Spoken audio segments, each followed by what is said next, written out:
And Paulo, why don't you tell me a little bit about yourself? Sure. My name is Paulo Munoz. I was once known as Game Diviner on Twitter and a few other places. My website still is up there, but has nothing but a goodbye message because I left social media about 3 years ago to really focus on my family.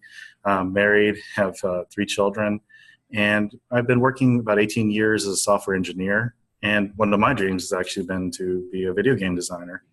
And about the last 3 years, I've been actually really seriously questioning if that's actually a good goal or not on the side, because I do corporate development. I used to work for the government and done lots of software programming, and video games has always been like a dream job, but it's been very difficult, especially in the last few years. If you can imagine, there's a lot of political contention online, especially when it comes to the culture. So it's made me really seriously question if it's worth getting into. And part of it has been a re-examination of my own life and my own trajectory. And Dr. Peterson, running into him about 3 years ago, about 2016, has been actually very helpful. But one of the things I definitely wanted to talk to you about was I've been playing around with some of these ideas with Dr. Peterson. My background was that I used to be an atheist about 18 years ago. And unfortunately, my life came to a screeching halt in the sense that I was facing nihilism and self-destruction and a lot of self-destructive behaviors. And unfortunately, there really isn't an answer in atheism other than why not. There really isn't any reason not to stop. I mean, some people would say, oh, you have other things to look forward to. But when you're in the midst of a personal crisis where you don't feel like you have friends or anything to really turn to,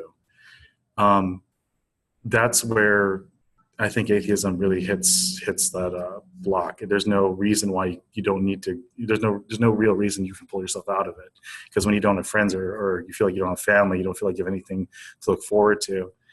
And interesting enough, like that's when I started really before I jumped. Basically, it was, is there any other reason to not do this? And so I started looking into religion, philosophy, and eventually became Christian, and then later on Catholic. That was about 16 years ago now. Okay. And on that journey, like eventually, it helped mature me as a person, following that path and becoming worthy enough to be married too. That's when I keep thinking, look at my wife, and it's been like, I don't know, almost 15 years now. I keep telling her thank you almost every single day. Wow. And every day she says, what are you saying thank you for? And I said, thank you for saying yes, is what I say every day to her. Wow. I think a lot of wives would love to hear that every day. Unfortunately, I try to not talk too much about that. I know some other wives who get a little jealous about how I treat my wife. But part of it is your wife is blessed, and why say anything bad about a blessing like that? She and my family were a godsend about 3 years ago, because 3 years ago I got really involved in the culture war. And when you think you're doing God's work and you're doing the right thing, you sometimes lose sight of your family. And that's been something really interesting on my own side journey. But thankfully, I was able to pull away from all the stuff that's going online, focus on them, because my first vocation, of course, is father and husband. Yeah. So that's something that I think a lot of people lose in the culture war. And so running into Dr. Peterson, who goes into saying, clean your room and, take care of the things around you first. It's like, that really resonates, of course, especially when you're in the midst of all this, you think you're trying to take on the world, but how can you take on the world if your own little world is not even in order? Yeah. And so I can't tell you how many dishes I've washed listening to Dr. Peterson for my family and stuff like that. Now, when you say you got into the culture war, what do you mean? Oh, that's a long story in itself, because going backward just a little bit, just so you understand a little bit of the culture context, is that about 2012 is where it was, you can start seeing it, but there was a lot of postmodern movement into the video game sphere. And I don't know if you're familiar, but I think you've been seeing a lot of this in the terms of Star Wars and comic books and science fiction, but it actually goes, the first real major battle in terms of the culture war goes back to video games. Because video games were actually the first place where people said, no, do not come here. No, this is not a good place to be. And it starts around 2012. Who said do not come here? It's not a good place to be. Gamers said no to the postmodernists. Okay. Yeah. Basically, the idea was that you had a bunch of feminists coming in, particularly one person by the name of Anita Sarkeesian came in, started saying that video games are sexist, and starting with Mario. I mean, Mario, if you take the story, he's an everyday plumber who tries to save a princess from a fire-breathing lizard. it's the archetype of stories. And she says that this is sexist. Okay. And video gamers like responded in great numbers saying, no, that's wrong. And she keeps on going by showing all these different video games and how they're sexist one way or another by using the postmodern feminist lens. Okay. And gamers were pushing back in 2012, but when it really came to a head in 2014, because rather than defending video games, the games journalists started actually attacking the actual audience themselves. When it was discovered that there was a lot of ethical problems within games journalism, that they were actually not only helping certain developers under a certain ideological lens, they would only cover these people. They would only give them airtime rather than hundreds of thousands of other independent developers who want airtime, who want some oxygen to some of the great works that they're doing. Yeah. They'd only show their own ideological friends and lovers and, basic comrades is what they would do. Mm-hmm. And when that was discovered and uncovered and asked like if these were actually journalistic malpractices and to fix your ethics issues, the journalists actually responded by saying, no, you gamers should be over. You don't need this gamer identity. Video game developers should not make games for developers, and all of you guys are sexists. I mean, it was pretty intense because you had about 12 different publications, all of them related to video games, echoing the same, the same rhetoric over and over. It made people actually question if there's something else going on underneath, and lo and behold, they all happen to be of a certain ideological lens. Okay. All of it progressive leftism. And so there was pushback, and it eventually got out of hand because the mainstream media picked up on the story that somehow all these gamers wanted to push women out of gaming. And so you had the BBC reporting on it, the Guardian reporting on it, Canadian Broadcasting going on. I mean, there's a whole bunch of archives that this lie that all these ethics violations were really a way to push women out of gaming, which is ridiculous because, I don't know if you've met many gamers, but a lot of them love women and want more women in their hobby. I mean, you have a pretty girl who plays video games, like every guy's already on that. So it's like, why in the world would you want these women out? So it's like, it was a big lie. Okay. And what happened was that the mainstream media got involved, and rather than doing their due diligence, they started blowing up the story about women being harassed out of the video game industry. Yep, I remember that. Yeah, and truth be told, like it really, that's what started this whole like idea that if news were willing to lie about video games, what else are they willing to lie about? And that was the cultural seed that really started the fake news thing. It was like 2 years before the fake news became a thing, but gamers were already seeding the ground with this because gamers by and large were mostly anti-conservative because the conservatives are the ones who first went after video games being violent. Right. So a lot of them were like, wait, the leftist media is doing this. Who can we trust? And that's where the whole idea of not believing the media really came into fruition, was around that same area. But video gamers really won that battle because what happened was that in their protests against unethical journalists, they really shattered the ad revenue to a lot of these different sites, especially Gawker. The Gawker network took a lot of hits, and it was finally put under by Hulk Hogan about a year afterwards, right, in 2015. Right. But also the gamers got involved by bringing these ethical issues to the Society of Professional Journalists in 2015. So that's the story of it. Well, and it's interesting. There's a little bit of resonance between that, and I can see with kind of how the Jordan Peterson story played out, because Peterson too, in many ways, politically kind of a moderate Canadian. Yeah. And then he, obviously not too many months ago, takes a lot of shots from the mainstream media. Right. And you can kind of see, in a lot of ways, a lot of the Jordan Peterson community, where is their home, especially when they get religious, because on one hand, I talk to a lot of people who, because of Peterson, are interested in religion, but they, you'll go and you'll talk to a pastor or a priest and you'll mention Jordan Peterson, and a lot of them will just kind of be like, never heard of him, or you don't have a home with the main line because, well, Jordan Peterson is suspect in terms of, well, he's a bigot or he's a transphobe or homophobe, whatever. Right. And over on the evangelicals, well, too much Jung, not enough clear articulation of devotion to Jesus and belief. So it's kind of interesting where you have this homelessness in this community because the major institution holders have made decisions that, about what they will and won't permit. So Right. very interesting. And also, I'd like to argue that a lot of people who were originally talking about Dr. Peterson, because of this anti-progressive, anti-social justice network that had formed around gamers, that's one of the things that actually saved Dr. Peterson, I would argue later on, because normally you'd have a person who steps out of line, then he gets thrown out of his out of his the college and whatnot, kind of quietly. Yeah. But because there was a network of people looking out for stuff like this all over the place, as soon as Dr. Peterson was picked up by any of them, it was spread around this network of people talking to each other about it. And Dr. Peterson was actually very savvy about talking to some of these people on YouTube and going on their streams very early on. A lot of those people had gained prominence because of their pushback during this time with gamers. So that's some of the background that was going on. I was actually explaining that to David Fuller at Rebel Wisdom, just letting him know that this was underneath it. That's very interesting. I didn't know anything about that, but now that you say it, some of the people that I've gotten to know in my involvement in this, well, I can see those connections now a little bit. Yeah, they're all the same people. They're all the same people who've been involved in it for years, and it's a culture that kind of spontaneously came together around 2014, 2015.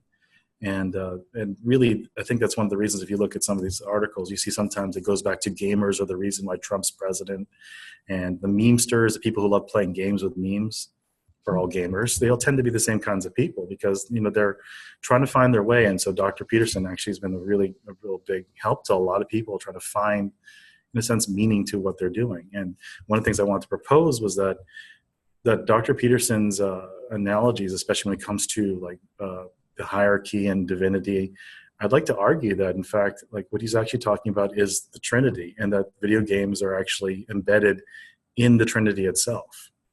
The reason why I argue this is that you have 4 different definitions of God that you run across with Peterson a lot. Is that, for one, the idea that there's something of transcendent value. That's divinity in general, what you hold as highest. And then there's another one about the hierarchy and what transcends the hierarchy. Yeah. And that the images that he tends to bring along with it tend to go with God the Father. Then there's the Logos, the divine individual who goes through and creates habitable order out of chaos, or takes down tyrannies with the power of true speech. That's the Logos. And we know that as God the Son. Right. And finally, there's one more that's sort of vague, but it's the thing that brings you to the edge of order and chaos. And what brings you to the edge of order and chaos is the Spirit. The images in the Old Testament is that the Spirit hovers above the waters. Yeah. And that the waters being chaos. It's what brings you there. And the thing that brings you to the desert, to the edge, and is the Spirit. Brought out into the desert for his trials by the Spirit. And the Hebrew people are brought out to the desert as well. By the pillar of fire. Right. And the pillar of fire during night when you can't see, and the cloud to give you shelter during the day. So it's both the thing that brings you out to chaos, but also the comforter when you're out in the middle of chaos as well. But it's continually always bringing you out towards the edges of yourself. And it leads you to the unknown. So within that, you have, and people have always regarded this, for instance, the early Christians were saying that these are Father, Son, and Spirit. We know that they are both 3 different somethings, yet one something. Right. That one something being divine that has to be held in highest value. And what I found interesting, if you take this idea and you run it through all the different heresies throughout the early Christian history, it's interesting that you find that, the Arian heresy, for instance, where you have people saying that the Son, the Logos, is not divine like the hierarchy, the Father. Right. You have an interesting dialogue that the people who, people would say is a Constantine forced orthodoxy in the church, which he really didn't.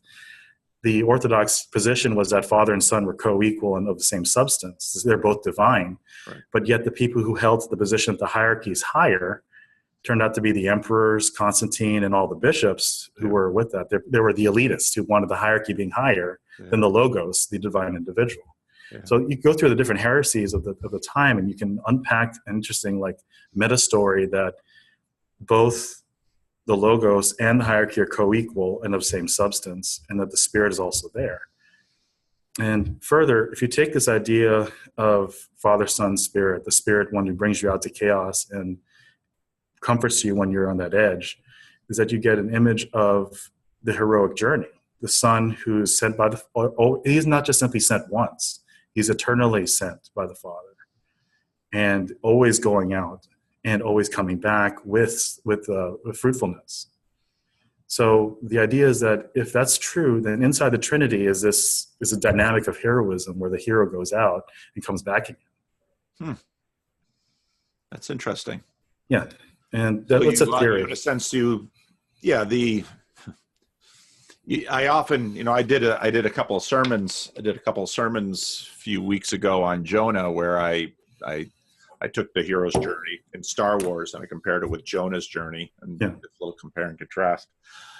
I've never really thought of that hero's journey in terms of Jesus. Should it be the most obvious thing to think of it in terms of, but because I grew up with the Jesus story as, in some ways the primary story, then the abstraction from the story, which is Campbell's hero's journey, is, although of course he has different elements to his. That's very interesting. Further, I would say that the Christian life is more of living. It's not just simply watching, but living within the Trinity. Yes. That our eternal end is being in the heart of the Trinity.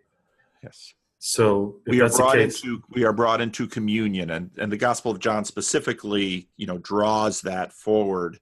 Mm-hmm. We are not, we don't ourselves become divine, but we are brought into communion with the Trinity. Yes, and there are deep connections there. And each of them are called persons by the Greeks. In fact, the word person was not developed until the Greeks did, to describe the fact that these three divine things are one. Each of them is a person because you can have a relationship with each one of them, right. And they also have relationships within themselves. Right.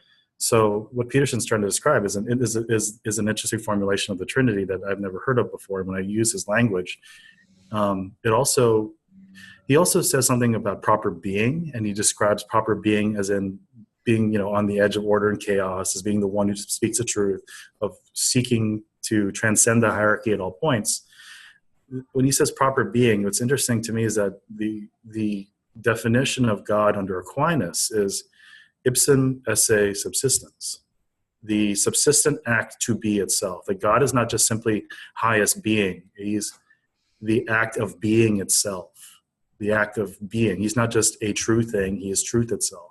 He is not a good thing. He is goodness itself. Right. So that's part. So when I hear from Dr. Peterson, he says, God is, or not, he didn't say God is being, but he says that proper being, and using the word capital B for being, it sounds like he's talking about God. And I think even Dr. Sam Harris actually pulls that out one time, and he says, yeah, you're using the word being with a capital B, and he's suspicious of it, I think, in one of those talks. Yeah. Well, Peterson's being, he clearly gets it from Heidegger.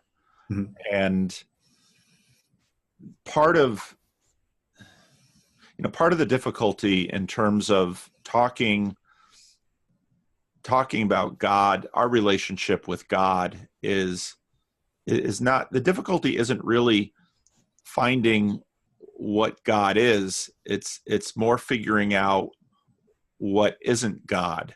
Yeah. Because there clearly is that which isn't God. And God is, he's the ground of all being, but he also is, we're not pantheists. Yeah. And panentheists isn't quite right either. So that when you get to this level, and of course, Aquinas brings in a lot of Aristotle with him, yeah. That language. When you get to this level, it gets really hard to always know exactly what two people are talking about when we're using these terms. Yes. And that's why I want to bounce these around, and maybe I come up and say, Paul, you're off left field. You might be going into a little bit of heresy here, and the next leap I make, and this kind of this idea is is that with the idea that you're moving towards the edge of chaos and order, is there's a phenomenon in sports as well as video games called being in the zone. Yep. And with video games, they call it flow theory. Yep. And so one of the things I started thinking was that if that's the case, the reason why you play a video game and you end up in this flow theory place where you're on the edge of your skills and you're caught up in this loop, in the sense, is that it's an icon of the Trinity. That's the reason why you're fascinated by it in sports and in games, is because it's an icon. But the issue with icons and the issue with anything that points towards God is that it in itself can become an idol. Now, when you say it's an icon, that's a pretty complex word too, because the various different traditions. Can you be more specific about what you mean by that? It's sort of like an image or representation of of what God is, and you feel it. And that's the reason why in some ways people say that sports fans have a very religious fervor to them. I mean, because it really is a religious experience. Same thing with video games, is that people kind of argue that the way people reacted when their identity as gamer was under attack is that it's sort of a religious idea. But what I've sort of extending was that if the experience of being on the edge of order and chaos is a fundamentally religious one, and it points towards what the Spirit wants you to be, which is for you to incorporate and become the Logos, that's what I think is happening in the experience of a sport in the video game, is that you're meant to become the dying and rising hero who brings order to chaos. Like I think you said to your friend that you love to play Civilization. You're building, order out of chaos there, or you're taking down tyrannies. If you're fighting, if you're in Halo, you're fighting alien tyrannies and whatnot. Right. But that's what that's what you're becoming. And the more the game resembles a dying and rising hero, the more likely you're going to identify as a gamer, because gamer is sort of like a primordial Logos. Mm-hmm. Mm-hmm. And the reason I say it's an icon is because it's like the thing that you're seeing, right? But the problem is that people tend to worship the image as opposed to what it represents, right? Which is the problem that I'm seeing with some people who get addicted to games. Right. It's all very interesting. Not that it's hard to get me interested in things, but high openness, right? Yeah, that's exactly right. But it's very interesting because when you talk about, this flow state and you connect it with the Trinity,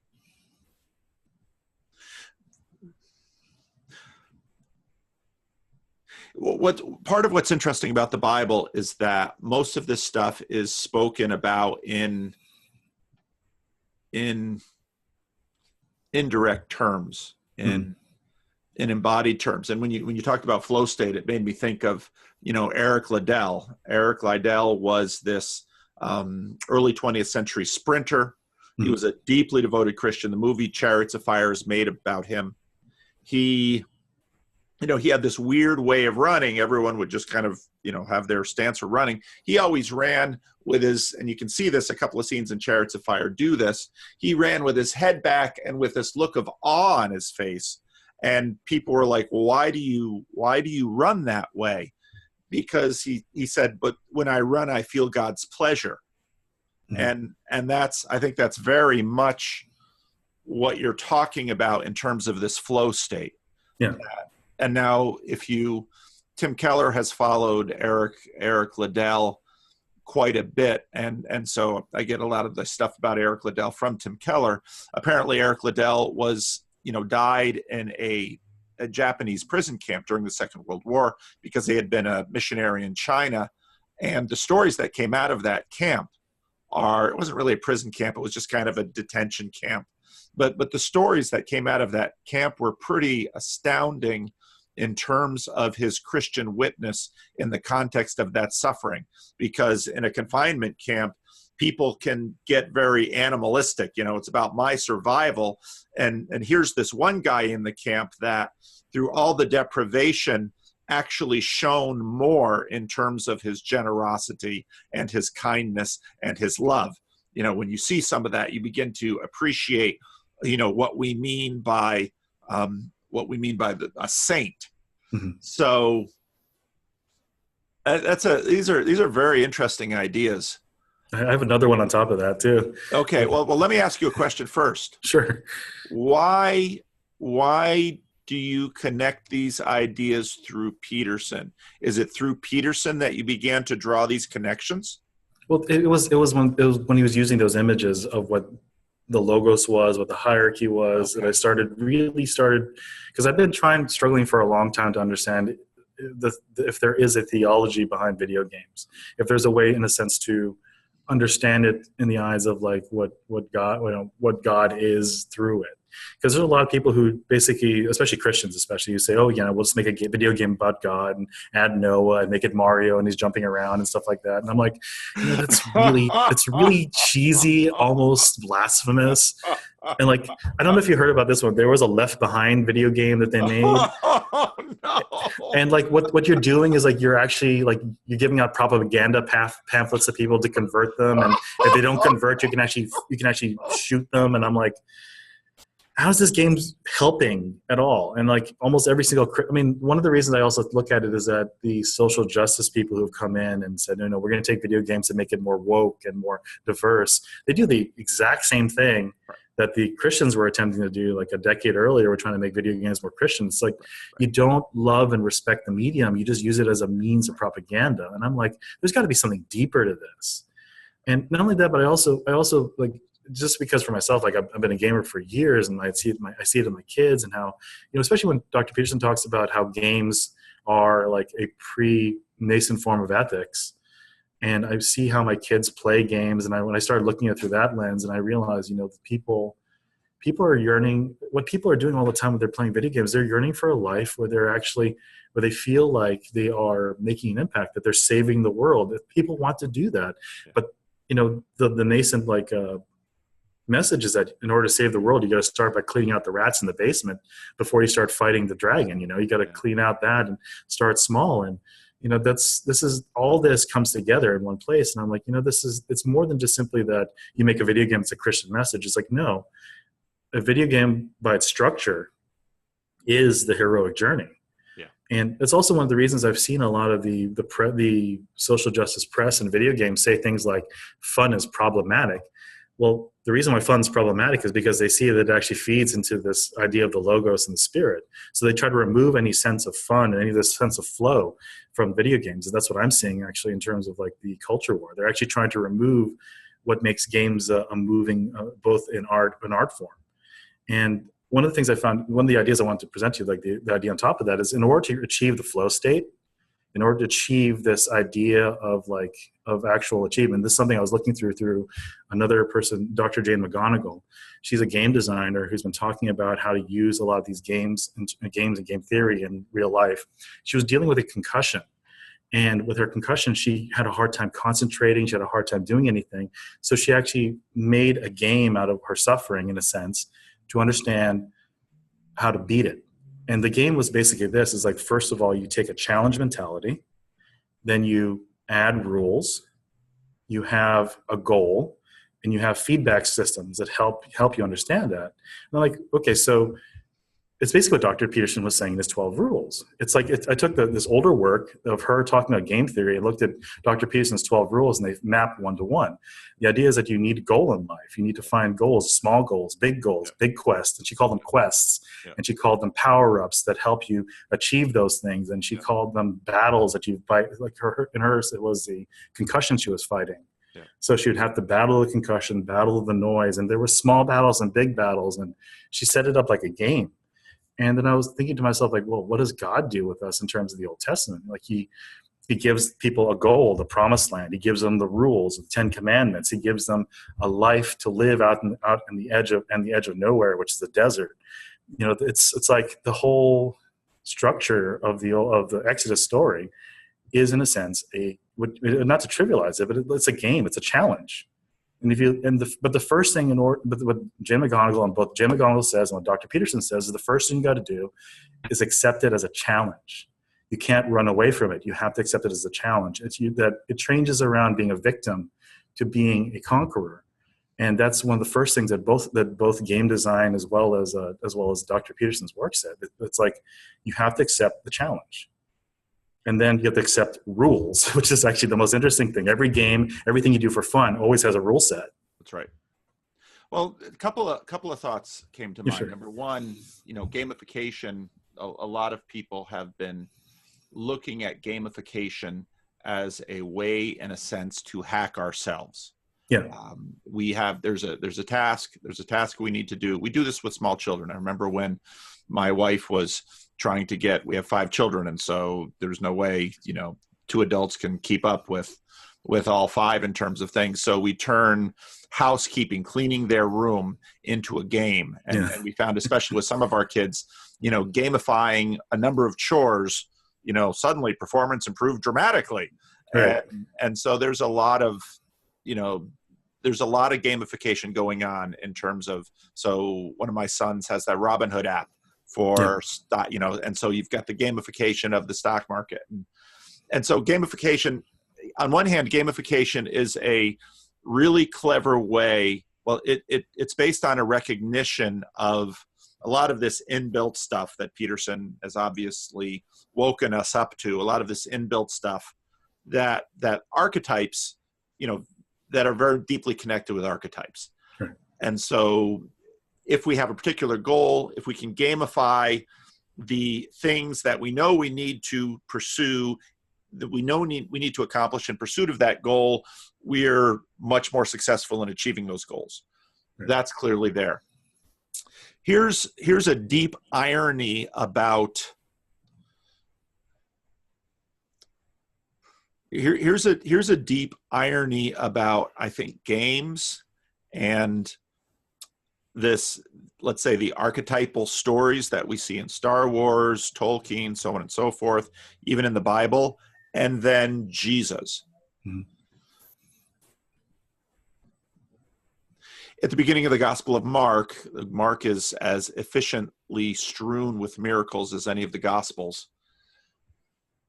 Jesus is healing people in order to defeat Satan. Okay, that's one of the big themes of the Gospel of Mark. Now, if you're playing Call of Duty, a lot of first-person shooters, here are the questions. So we know successful video games are successful because they deeply connect with us in very prime and very, I don't want to use primitive, and very, they grab our limbic system. I'll say it that way. Incarnational. And television shows, art does this well. I also enjoy watching The Walking Dead, and my wife can't stand it, so I have to watch it alone. But why? And then why would a Christian pastor like The Walking Dead? Well, it's apocalyptic, so you have the Book of Revelation, and the Book of Revelation could be gamified quite well. The irony in a lot of this is that Jesus followers don't win by gunning down their adversaries. Jesus followers win by forgiving adversaries. Now, the difficult thing is that there's so much in terms of Christian discipleship that pushes against the limbic system. Right. You look at the 7 deadly sins, a very anti-limbic list. Gluttony, lust, avarice, pride. If you look at basically how we're wired, you just kind of invert that, and you have the 7 deadly sins. Don't do any of those things. Like, fasting. You can hardly imagine a video game that this is a video game about fasting. Yeah, that it doesn't work. Doesn't work. That's where I think a lot of video games that are missing it is it gets to the limit of the icon, because at some point you can't just simply say, oh yeah, I'm going to make a game about this. No, it's no longer a game. It's a relationship. You can't do it unless I act as if the resurrection is real. You can't give up your life for a game, but you can give up your life for a person who's real, who is there. So that's where that's where the icon fades away, and it becomes the icon's more like, this is the idea, and you see how it brings happiness on an earthly sense. But we all know that there's something greater than it, and that behind that is a person. And this is not it's not just a simulation. It's not a trivialization. That's where it becomes faith. Right. Well, I didn't say all of that in order to criticize video games. But no, they're I see very it. natural. They're very natural to us, and the art form, I think, is in its infancy. Right. And when I say it's in its infancy, I don't mean that just in terms of technology, but I think it in terms of us understanding what the art form is for. Yes. And this, given where immersive realities, virtual reality, enhanced reality, or given where all of this is going, in a sense, we're going to have a wisdom power arms race like we have with weaponry, where video games are going to be able to indulge our limbic system to degrees not imagined when I first started playing SimCity on my my Intel 286 back in the day. But I think I think it's an area of huge potential. Even the particular games I like to play, which are God games, Civilization, SimCity, things like this. That says something. And it says something about us, and I think it's quite likely that at this point we probably are at the level of someone in a cave with some colored charcoal beginning to make sketches on the wall in the firelight. That's the level we're at right now in terms of this. Not just in terms of the technology, but in terms of, well, what is this medium for? It's at hand. That's very Heideggerian. It's at hand for us to use these games to indulge our limbic system. What probably we've only begun to consider is the redemption of this medium. Because if you think about, okay, what's the redemption? What is redemptive use of sculpture or painting or music look like? I mean, we've had those mediums we have that media for a very long time, and the conversation is still very much emerging. And now this medium is so new. So, and your comments about flow state, I think are really helpful and right in that we begin to touch on something we're made for. Mm-hmm. And there's a lot of existential fear in terms of game developers, where they fear that what they're making are giant time wasters. Yeah, and that's what a lot of them feel. But if you take a look at the medium and see what are they practicing? I mean, people will say, I hate busy work, but they'll spend hours and hours a day sorting candy and sorting jewels on their phone. It's like, why do you do that? Well, because there is something inherent in us that likes to order things. And if you see that underneath, and it's not so much a time waster as it is a kind of temporary relief that you can participate in the ordering of the universe, even in a virtual way. It's satisfying to us.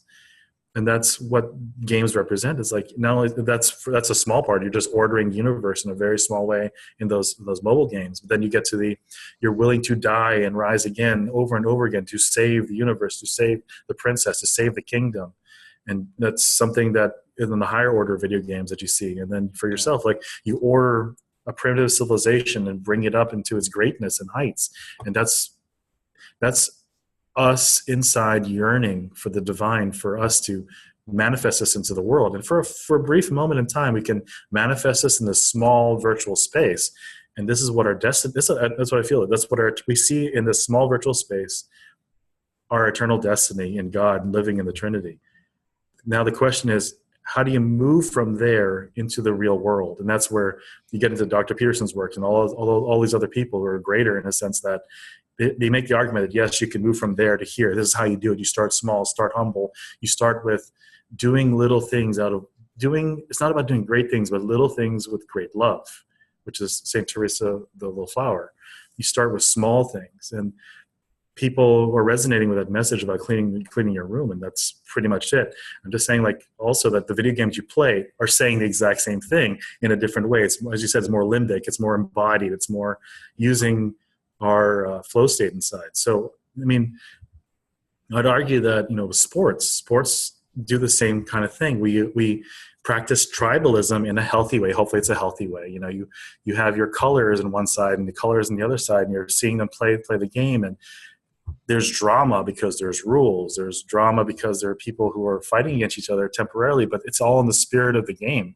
And you find the greater humanity in that because you are practicing, in a sense, what you were made for, which is achieving a goal, aiming at a goal, cheering people on because they hit their goals and they're doing it within a rule set. So another thing, again, for your own life, you need a rule set, you need a purpose, you need to have honest feedback. And that's all built into the structure of reality, which resonates within the Trinity, because of course, all of reality resonates from what God is, who is creator, who creates everything, all the things. So that's part of what I'm arguing. And I'm worried that I might be stepping off into heterodoxy. But I mean, like you said, like, you know, you have some evangelicals who hate Jung and everything, but the more I look at it, I'm like, this sounds orthodox to me. At least that's what I thought. I mean, well, you know, almost all heresies are created on the frontier. I hope I'm not. Alistair McGrath has a terrific little book entitled Heresy. Yeah. And the takeaway of that book is, and it's really a worthwhile book reading.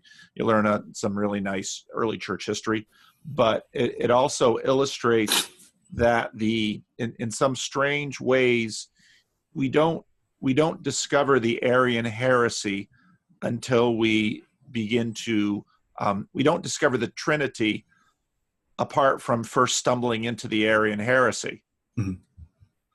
And so I think your concern about orthodoxy is well-founded, but you're probably not going to know you're a heretic until you do something significant, and 100 or 200 years later, someone declares you as such.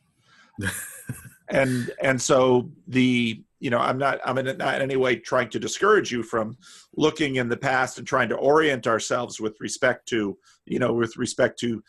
the church's teaching to, that's the path. But because if you're making a road, the road behind you orients hopefully for the road ahead. So your motivations are good, but it's, I guess what I'm thinking in terms of this is, if you can imagine a computer game that enhances our capacity to endure suffering, you might in fact create the most Christian computer game I can think of right now.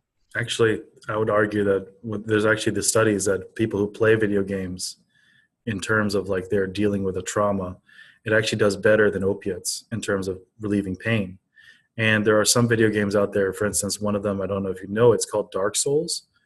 It's one of the most difficult video games made at the time. And what happens is that people who have either PTSD or depression, when they play the game and they triumph over it, because it's a very difficult game. And the game is not welcoming at all. It tells you to turn around. It tells you that your efforts are fruitless, but you still go and beat it. The game is unforgiving, but when you beat it, a lot of people say that the feeling that they went through, especially when they're pushing through depression, is very similar to the feeling that you get through the game. It kind of embodies it in the game structure itself. There are a lot of people who have pain, like for instance, children. This is something I don't know if you know about. It's called Child's Play, I believe is the name of the what do you call it? Charity, is that they give video games to children who are dealing with like severe diseases, especially cancer. And they allow them to play video games and give them lots of video games to play with, because it helps deal with the pain. And that makes sense. And it's actually better than a lot of opiates, is what they say. So it does help us deal with suffering, to know that you're achieving some sort of goal if you shrink it down to a microcosm. But, in terms of the Christian story, like we know, and if you believe that no matter what you're suffering, it does mean something. But it does help to have a visual, which is what the game helps. So, but at the same time, like, we do know that no matter what we suffer in this life, it is meaningful. It will have meaning into eternity. And that's where you diverge, in a sense that you transcend. That's it. You transcend what the game is telling you, and you know that this is reality itself. And that I would argue is the greatest thing, is that as a Christian, you would know that everything you do in that game is a reflection of what reality really is, if you just apply it the right way and you give it to God. And that's what I would say, definitely, in terms of, as an Orthodox Christian, to say that that's what you need to do. And as a game designer, you have a great vocation, in the sense that you're creating this opportunity for other people to participate in this mystery. Well, game design is an astounding palette. Yes, it is. You know, when you think, as compared to many of the other media we've had for art, game design because it integrates time. It's an astounding, and integrates story. It's an astounding palette, and I think it's going to require Christians to think deeply, but also explore and ask a lot of the questions you're asking. Yeah. And I think it's going to be more than just simply, paint Jesus into the picture. No, It's going to be a little bit more than that. Or put Noah in there or something like that. Yeah. And that's why, Christian movies are so often awful. Yes. Because it's a failure to deeply understand and then embody. One of the most interesting Christian movies is Willy Wonka and the Chocolate Factory. I don't know if I saw the new one, the Gene Wilder one. Oh, the classic one. Yeah, it's a morality tale. It's a Pilgrim's Progress in many ways. And I was using a lot of movies as sermon illustrations about 18 years ago, 17, 18 years ago. And I used that movie a lot because there's just so much in it. And it's going to be fascinating to see how video games develop. And I think there's, just like with any powerful medium, the more power it has, the more temptation it has, the more power that swings both ways. And I think part of the criticism, I do see, sometimes if I have episodal fascinations with civilization, I'll play it, for a couple of weeks, I'll play it a lot, and then I'll step back and ask myself, could that time have been better spent investing in a book rather than creating these, little civilizations that, I get to a point and I wipe them out and I start a new one. And then I think about stewardship in terms of, okay, what is the stewardship of time that I have for the sake of, for the sake of God's world. Now, virtual worlds are part of God's world. Mm-hmm. So we're just beginning to think about these things. And so I really appreciate your interest and devotion to thinking this through. I'm sure there are Christians out there working on it, but I don't know anyone else. So. I've asked questions, and I've had a hard time finding anyone who's actually doing that kind of thing. And if anyone would actually be willing to talk more about it in terms of game design or whatnot, that's something I've been exploring for a very long time. But for myself, the only games I'm making are for my kids. I have not been able to publish anything, and I published a small game, made $500 off of it. Nothing really big or anything like that, but it's mostly just for myself as an artistic expression. But mostly that's what I've been thinking about, was how it relates to God and what it can do to help dignify the human person, and what it's my calling in that, if not just simply to say it, and maybe possibly someone will help someone down the line. So, well, all of these projects are way bigger than any of our individual lives. We're making cathedrals, right? Yeah, that's exactly right. And I don't know how long it will take for, there are already potential masterpiece video games that are emerging, I'm sure. Oh yes, there are. And no, I think cathedral is the right image, but we've simply not done we've simply not done any real work on it. And maybe via this, someone will see it and, put some stuff in the comment section. But and I think Peterson is probably a very helpful conversation partner in this, just because, I wouldn't be spending this time with him if I didn't think he was a very important thinker. And he's been an incredibly helpful thinker to me, just opening up new vistas of things I hadn't thought about. And so for someone like me who's high in openness, I mean, it gets me into a flow state, baby. And that's what happens. Well, if you have any more places or books that you run into, feel free to shoot me an email. I'd love to know if there's any place that you might run into with this pattern, especially in terms of the Trinity and anything like that. I'd love to learn more. And have you done any talking, Calvin College, which is my alma mater, does a lot of, because of its Kuyperian past, does a lot of thinking about, applied Christianity. And I don't know if they've done any thinking on this, but I would be surprised if there weren't a group of people, of Christians out there asking similar questions to what you're asking. Right. They might not be easy to find. I would probably start looking in Christian colleges, because that's where you're going to find, not Bible colleges, Christian liberal arts colleges like Calvin College, that tends to try to balance. Calvin College will have a real reactive, they're not going to go with the, evangelical slap Jesus and call it a Christian video game because Jesus is in there. They're not going to go there, but they're going to want to do more deep thinking. But that actually might be better for me to go outside, because I've been mostly in Catholic circles where there are people talking about the new evangelization, and they're all about media and stuff like that. And none of them are actually talking about video games. I've actually asked, is anyone talking about video games here? I haven't heard anyone talk about it. I haven't heard many talk about it either. But I think your question, I want to encourage you to keep doing what you're doing and keep poking people on this, because you're exactly right. This is a powerful new medium.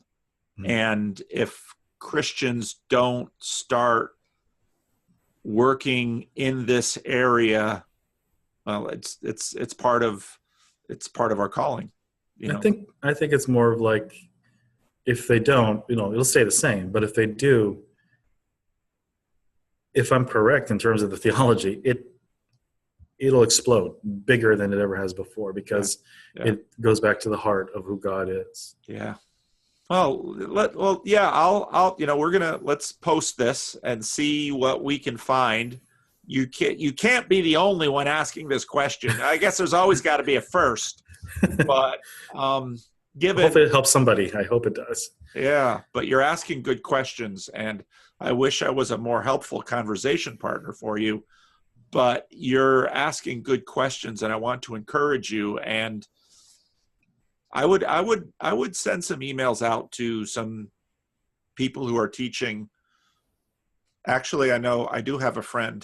He teaches at Central Michigan. His name is Martin Lear.